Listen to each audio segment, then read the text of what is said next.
A paz do Senhor, povo de Deus, seja bem-vindo de volta ao canal Neves Raim. Hoje leremos o capítulo 6 do livro de Gênesis.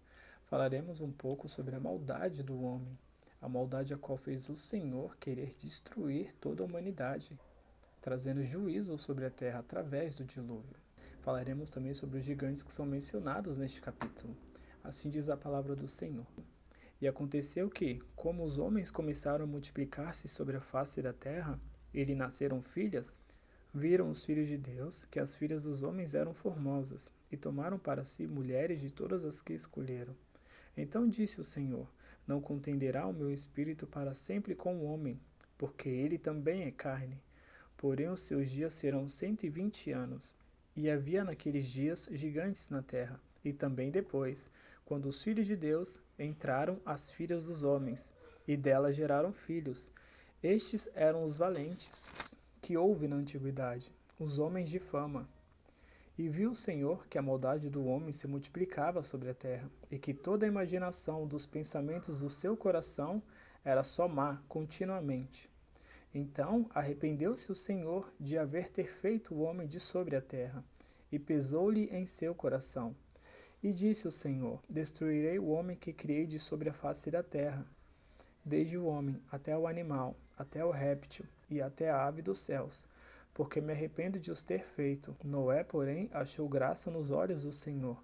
Estas são as gerações de Noé. Noé era um homem justo e perfeito em suas gerações. Noé andava com Deus. E gerou Noé 3 filhos, Sem, Cã e Jafé.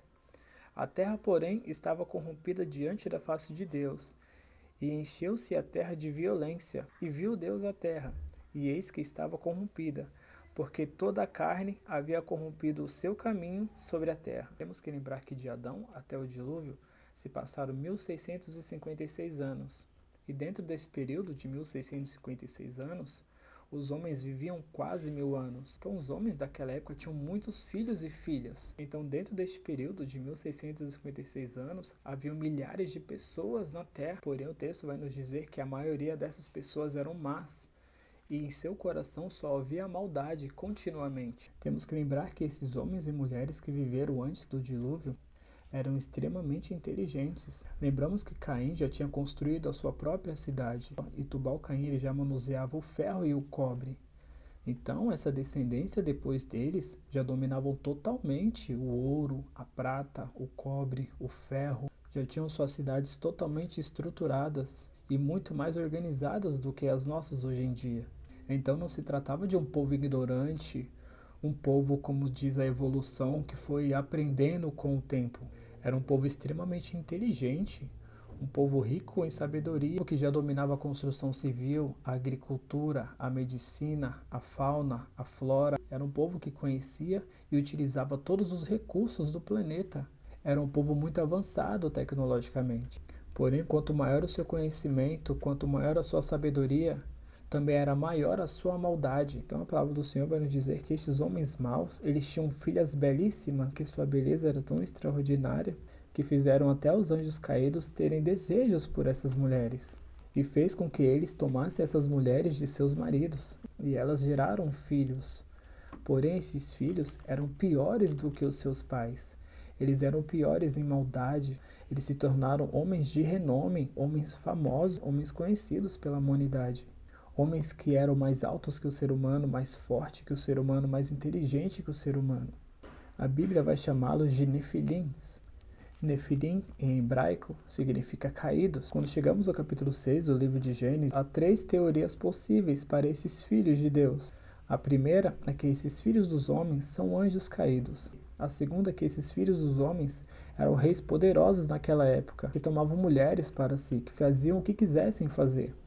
E a terceira é que esses filhos de Deus eram da descendência de Sete, porque a geração antes do dilúvio era dividida entre a geração de Caim e a geração de Sete. Porém, biologicamente falando, sendo esses filhos de Deus reis poderosos, ou sendo esses filhos de Deus sendo da geração de Sete ou da geração de Caim, isso não faria gerar um ser gigante, isso não faria gerar alguém poderoso. Poderiam gerar, sim, pessoas mais maldosas, pessoas mais arrogantes, pessoas piores de caráter, mas não gerariam seres totalmente diferentes dos humanos que o Senhor criou. Então, para mim, lendo o texto, a interpretação certa para esses filhos de Deus são os caídos. São filhos dos anjos caídos que se deitaram com mulheres, a qual alterou a genética humana, fazendo com que seres assim fossem criados, fossem gerados na mistura de humanos com anjos caídos. Temos que lembrar que em várias passagens do Antigo Testamento, os anjos eles se materializavam como homens, para estar junto com os homens. Lembramos daqueles anjos que vieram visitar Abraão e que destruíram Sodoma e Gomorra. Eles tinham forma de homens, mas tinham o poder do céu, eles tinham um poder divino dentro dele. Então foi isso que aconteceu. Esses anjos poderosos, eles deixaram sua habitação, que era o céu, para estar na terra, em forma de homem, se deitando com mulheres, criando então essa abominação na terra, a qual é chamada de gigante, que era pior que os próprios homens. Então o Senhor, vendo a abominação que esses anjos fizeram, corrompendo toda a natureza humana, o Senhor estabeleceu um período de 120 anos para vir juízo sobre aqueles anjos. E foi dentro desses 120 anos que o Senhor mandou o dilúvio para exterminar toda a terra. Porém, enquanto não vinha o juízo de Deus sobre aqueles anjos caídos, esses anjos eram adorados pela humanidade. Eram vistos como heróis, eram vistos como poderosos sobre a terra, se iniciando aqui a idolatria a outros deuses. Então esses homens começaram a construir templos para esses nefilins, começaram a fabricar esculturas para eles, começaram a oferecer sacrifícios a eles. Provavelmente cada nefilim ficava em um canto da terra, tendo ali sua adoração particular, tendo ali o seu povo particular, tendo ali seus sacrifícios particulares. Porque se pegarmos o paganismo de hoje, nós vemos que cada deus pagão tinha um tipo de sacrifício.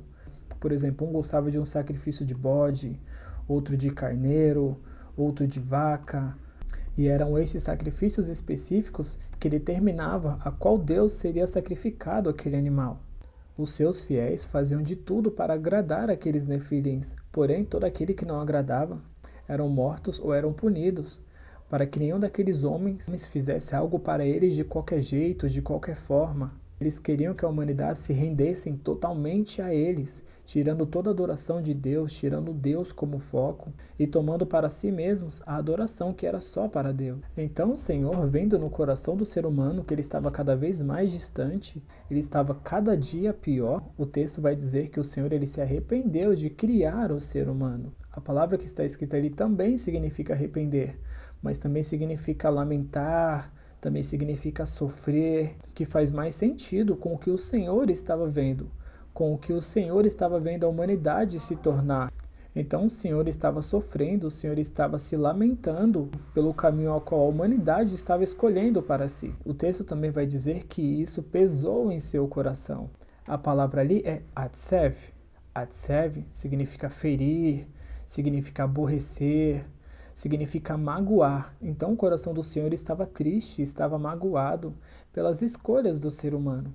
Então o Senhor, vendo que o caminho que o ser humano estava seguindo era um caminho que não tinha volta, o Senhor ele resolve destruir toda a carne. O Senhor também destruiu todos os animais porque cada animal era oferecido a um nefilim diferente, fazendo com que esses animais fossem símbolos desses seres abomináveis. Então o Senhor decidiu destruir toda a humanidade para recomeçar a humanidade. O texto vai nos dizer que o Senhor, olhando para a terra, olhando no meio daquela iniquidade, olhando no meio daquela maldade, ele achou um homem a qual ele achou graça, a qual ele achou ren. Ren significa graça, significa favor, significa aceitação. Então o Senhor viu Noé, a qual ele achou graça, a qual era o único homem a qual não tinha se corrompido a esses nefilins, a qual ainda adorava o Deus de Adão, de Enoque, de Matusalém e de Lameque, sendo o único, dentre milhares e milhares de pessoas, o único a estar com o coração voltado para a bondade. E o Senhor, vendo Noé, que o texto vai nos dizer que era um homem justo e perfeito nas suas gerações, o Senhor vai abençoar a Noé e sua casa, vai salvar Noé e toda a sua família, por Noé ter dito não à idolatria, não à maldade, não à violência, mas sim para Deus, sim para o amor, sim para a bondade. E que o Senhor venha nos encontrar assim disposto como Noé, e que toda vez que o Senhor olhar para a terra e ver a maldade, ver a iniquidade na terra, quando Ele procurar, que Ele ache dentro de mim e ache dentro de você a bondade, o amor e a fidelidade a Ele. Então, se você gostou desse conteúdo, deixa o seu like, se inscreve, compartilha e nos siga nas redes sociais. Fique com Deus e até a próxima.